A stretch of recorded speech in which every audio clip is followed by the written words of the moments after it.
Guys welcome back to another important video. दोस्तों इस video के अंदर अगेन बातचीत करने वाले हैं यहाँ पर क्यूपिट लिमिटेड से रिलेटेड। एंड क्यूपिट लिमिटेड की बात की जाए तो आज के दिन हमें यहाँ पर प्रॉफिट बुकिंग देखने को मिल रही है जब से कंपनी ने अपना ऑलमोस्ट 300 रुपीज़ का जो लेवल है वो अचीव करने की कोशिश की। आज के दिन आपको ज़रूर से याद होगा, प्रीवियस वीडियो में मैंने आपके साथ में डिस्कस किया था कि स्टॉक के अंदर अब जो है हमें 300 रुपीज़ से लेकर 315 रुपीज़ के जो लेवल हैं वो देखने को मिल सकते हैं। बट यहाँ पर पहला जो टारगेट है वो अचीव हो चुका है अगेन स्टॉक्स के अंदर से।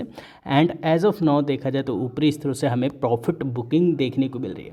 तो ऐसे समय पर हमें क्या करना चाहिए बीइंग अ रिटेल इन्वेस्टर? क्या एज ऑफ नाउ हमारी जो पोजीशन है उसको सेल आउट करके निकल जाना चाहिए या फिर कंपनी के अंदर होल्डिंग अपनी बरकरार रखनी चाहिए? सारी चीज़ें डिस्कस करेंगे इसी वीडियो के अंदर। तो आप वीडियो को एंड तक जरूर वॉच आउट कीजिएगा ताकि सारी चीज़ें आपको अच्छे से समझ में आ सकें और आप एक बेहतर डिसीजन ले सकें।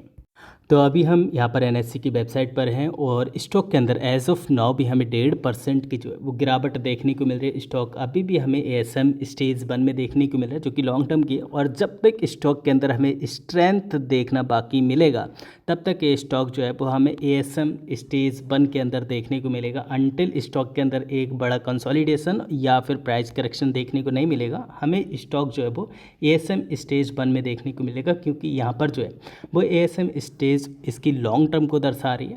और यहाँ पर जो अच्छी चीज़ ये है कि स्टॉक के अंदर हमें जो हमारे टारगेट है वो अचीव होते हुए देखने को मिल रहे हैं और उसके बाद हमें प्रॉफिट बुकिंग देखने को मिल रही है।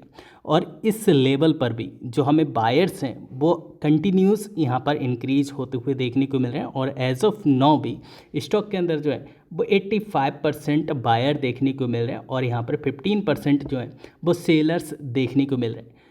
किसी ने भी इस कंपनी के अंदर जो हिस्सेदारी ली होगी, अगर 250 के पास या 260 के आसपास जिन्होंने भी कंपनी के अंदर एंट्री ली है वो एज ऑफ नाउ अपनी प्रॉफिट बुकिंग कर रहे हैं और यहाँ पर सेल ऑफ आते हुए देखने को मिल रहा है। इस वजह से यहाँ पर प्राइस करेक्शन देखने को मिल रहा है।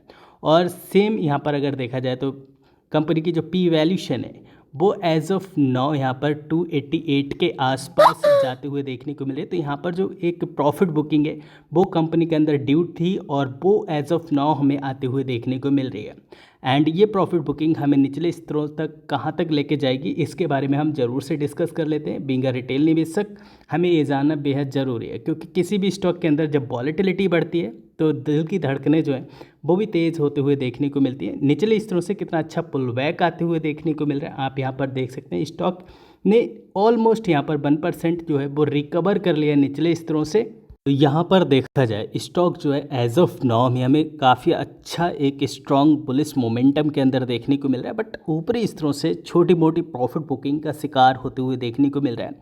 अब ये प्रॉफिट बुकिंग हमें कहाँ तक देखने को मिल सकती है? अगर आप यहाँ पर अपने ध्यान को केंद्रित करने की कोशिश करेंगे, मैं इसको थोड़ा सा जूम आउट कर लेता हूँ, तो यहाँ पर आप देखेंगे स्टॉक के अंदर जो ये वाली चीज़ें हैं जहाँ से हमें पुल बैक आते हुए देखने को मिल रहा है। तो सबसे पहला अगर निचले स्तरों से सपोर्ट मिलते हुए देखने को मिला तो यहाँ पर हमें जो लेवल देखने को मिल सकते हैं वो यहाँ पर 288 रुपीज़ के लेवल देखने को मिल सकते हैं, which is a next support. और अगर स्टॉक इस जगह पर नहीं संभलता है तो अगेन स्टॉक के अंदर अगर आपको 175 रुपीज़ तक के लेवल देखने को मिले तो बिल्कुल से आपको किसी भी तरह की फ्रस्ट्रेशन क्रिएट नहीं होनी चाहिए। बहरहाल स्टॉक जो है काफ़ी अच्छा बुलिश देखने को मिल रहा है। स्टॉक के अंदर अभी भी हमें स्ट्रेंथ बरकरार देखने को मिल रही है और इतने हायर लेवल के ऊपर बाइंग आना अपने आप में एक बड़ी प्लस पॉइंट वाली बात है। स्टॉक के अंदर अभी देखा जाए तो निचले स्तरों से काफ़ी अच्छा, जैसे ही 288 रुपीज़ को कंपनी ने यहाँ पर टच किया है जो कि इसका प्रीवियस एक सपोर्ट जोन है और यहीं से स्टॉक ने वापसी करी है जो कि काफ़ी अच्छी एक हमें बुलिश कैंडल फाउंड होते हुए देखने को मिल रही है। आज की डेट में हमें थोड़ा बहुत स्टॉक जो है वो वॉलेटाइल होते हुए देखने को मिल सकता है और स्टॉक अनटिल अपने 300 रुपीज़ के ऊपर आज की डेट अगर सस्टेन करके दिखाता है तो नेक्स्ट जो हमें टारगेट देखने को मिल सकते हैं वो यहाँ पर 315 रुपये के आसपास स्टॉक जाते हुए देखने को मिलेगा। और अगर आज की डेट में स्टॉक ने यहाँ पर 295 के नीचे क्लोजिंग देता है तो स्टॉक के अंदर जो हमें निचले स्तर देखने को मिलेंगे वो हम आपके साथ में पहले ही डिस्कस कर चुके हैं, जो कि 280 से लेके 275 और यहाँ पर 277 के लेवल आपको निचली ओर देखने को मिलेंगे। तो अगर आप इस कंपनी के अंदर बाइंग करने से चूक गए, इन लेवल्स के ऊपर ज़रूर से अपना ध्यान केंद्रित कीजिएगा। और इनकेस अगर आपने इन वाली जगह पर पोजीशन बनाई है, आप चाहें तो कंपनी को होल्ड कर सकते हैं, क्योंकि कंपनी में आने वाले दिनों में आपको 400 रुपीज़ के लेवल भी अचीव होते हुए देखने को मिलेंगे। तो अगर आप थोड़ा लॉन्ग टर्म के लिए प्ले करना चाहते हैं, बिल्कुल से आप कंपनी को होल्ड कर सकते हैं। और अगर आप यहाँ पर स्विंग के लिए आएँ, 10-15% के लिए आएँ, तो बिल्कुल से आप अपनी प्रॉफिट बुकिंग के बारे में सोच सकते हैं, क्योंकि कंपनी के पास जो नियर टर्म टारगेट था वो एज ऑफ नाउ हमें अचीव होते हुए देखने को मिल रहा है। और अगेन इसके पास में ये 300 रुपीज़ का जो लेवल है वो अभी के समय पर हमें एक रेजिस्टेंस के रूप में कामकाज करते हुए देखने को मिल रहा है, जहाँ पर 15% जो सेलर्स है वो अवेलेबल देखने को मिल रहा है। और स्टॉक के अंदर अगर हम यहाँ पर प्रॉफिट बुकिंग की बात करें, तो स्टॉक के अंदर हमें जो प्रॉफिट बुकिंग है वो यहाँ पर 5 से 10% की देखने को मिल रही है, कि आने वाले दिनों में स्टॉक जो है हमें 5-10% का करेक्शन दिखा सकता है, क्योंकि यहाँ पर RSI का लेवल भी काफ़ी ज़्यादा स्ट्रॉन्ग देखने को मिल रहा है। और साथ ही साथ मनी फ्लो इंडेक्स भी हमें काफ़ी ज़्यादा ओवरबॉट जोन में जाते हुए देखने को मिल रहा है। अगर वॉल्यूम की बात की जाए तो बीते कुछ दिनों से वॉल्यूम के अंदर हमें एक सस्टेनेबिलिटी देखने को मिली है, जो कि 120 मिलियन तक के आसपास हमें वॉल्यूम देखने को मिल रहे हैं। और आज की डेट में देखा जाए तो 2.5 मिलियन के आसपास वॉल्यूम देखने को मिल रहा है, जो कि प्रीवियस डे से एज ऑफ नाउ देखा जाए तो हमें घटते हुए देखने को मिल रहा है। और जब मैं वीडियो रिकॉर्ड कर रहा हूँ तो यहाँ पर 291 रुपीज़ के आसपास स्टॉक ट्रेड करने की कोशिश कर रहा है, और यहाँ पर 12 बज चुके हैं।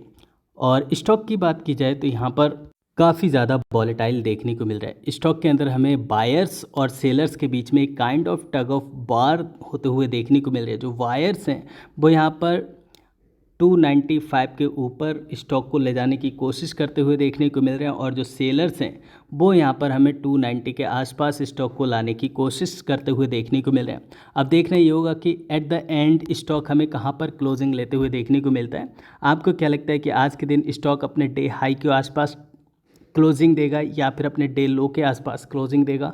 आप नीचे कमेंट बॉक्स में ज़रूर से मेरे साथ शेयर कीजिएगा। आपको क्या लगता है स्टॉक आने वाले दिनों में 350 रुपीज़ का जो लेवल है उसको अचीव करेगा, या फिर यहाँ से आपको एक प्रॉफिट बुकिंग देखने को मिलेगी? आप चाहें तो नीचे कमेंट बॉक्स में मेरे साथ शेयर कर सकते हैं। फिर मिलेंगे नेक्स्ट वीडियो में, तब तक आप अपना बहुत ढेर सारा ख्याल रखिए। Thanks for watching, see next video, bye bye for now, God bless.